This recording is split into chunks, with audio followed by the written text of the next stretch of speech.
The Ontario government is expected to face more heat this week over its planned changes to autism funding. Last week, Social Services Minister Lisa MacLeod announced the province plans to eliminate the autism therapy waitlist of 23,000 children within the next month. Instead, the government will give money directly to families with autistic children, but that money is capped at $20,000 a year per child until the age of 6, and then the cap falls to $5,000 a year. Many parents say that's not nearly enough to pay for the treatment their children need. So what does this mean for affected families?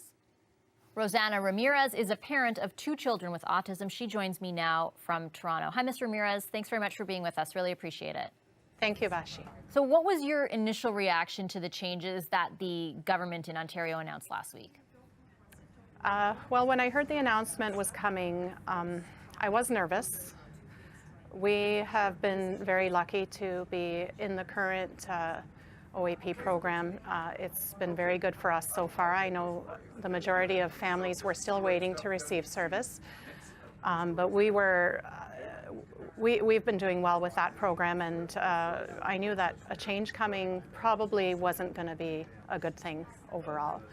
So when I did listen to the announcement that day, I quickly took in the numbers, and that's all that mattered to me. When I heard that number of 140,000 for the younger children, quickly doing the math, it's really a very, very poor model. It doesn't give parents much therapy at all.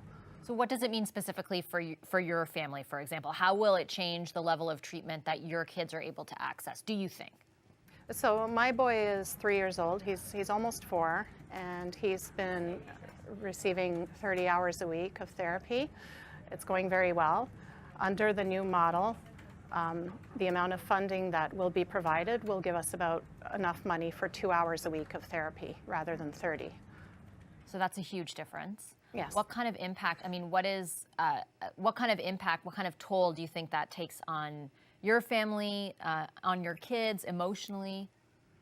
Well, we were really not prepared for this at all. So we were counting on what happened a couple of years ago, which was the announcement that was basically a lifesaver for all these families. The promise that until our children reached 18 years of age, that they would be entitled to receive all of the IBI therapy that they needed.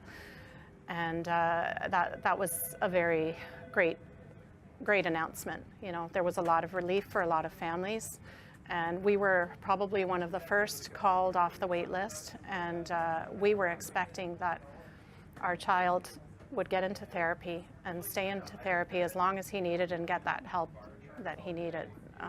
So that was definitely a sense of relief, with so many other things that we still had to work on at the same time. So it was far from it was far from a complete solution, but at least as parents we could focus on all of his other needs, and therapy we knew would be taken care of. So with this change, it really leaves us in the dark. We haven't had time to digest it properly yet.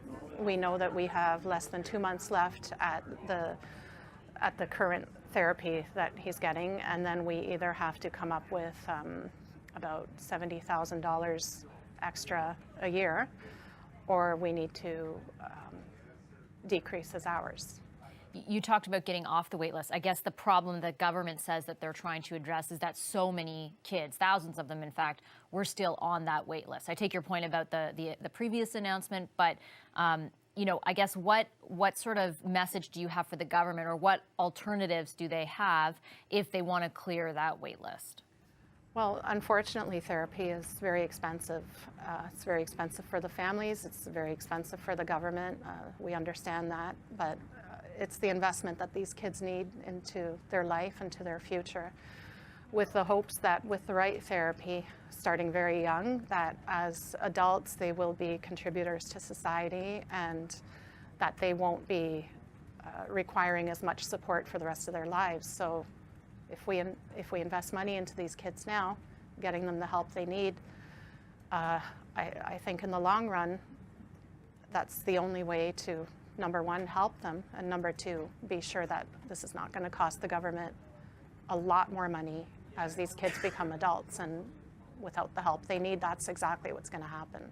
We've heard from a number of parents since the announcement last week who share a lot of your concerns. Do you have any optimism? Do you have a message or a strategy? Is there any kind of strategy in place to try and convince the government that they need to make further changes?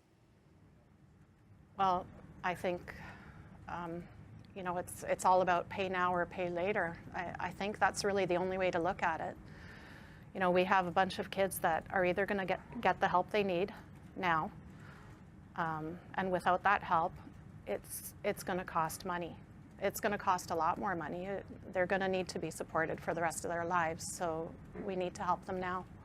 Okay, I'll leave it there. Thanks a lot, Ms. Ramirez. Really appreciate your time. Thank you.